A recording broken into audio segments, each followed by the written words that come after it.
Now Sunday we're going to have another attempt at flying at our large field, which is 650 acres. It's the Hughes farm.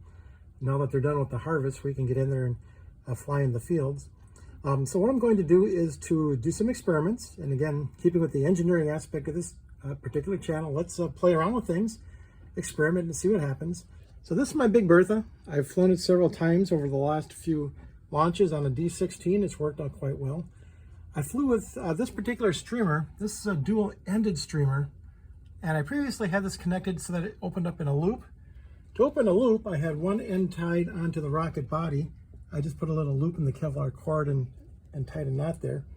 The other end was tied onto the Kevlar felt blanket onto the eyelet with this large cord in between, about 6 feet, that would cause the streamer to open up in a loop. What I've done now is I'm changing this, and it's just purely an experiment. Let's experiment around and see what happens. You see I have the top of the rocket body here. I have the existing cord, which is about 6 feet, and that's still tied to the Kevlar felt blanket. But what I'm doing is I'm tying one end of the streamer to the felt blanket as I did before, but the other end now is tied to a small parachute. This is typically called a drogue parachute, which means it just generates drag. It's not very large. I think it's about a 10-inch, maybe even an 8-inch parachute. The idea is that it's going to hopefully pull the streamer around, pull it back and forth, and let's see what happens during the actual descent of this rocket. With the streamer in the middle, it might just stretch it tight. It might actually make it bounce around and flutter more. We don't really know.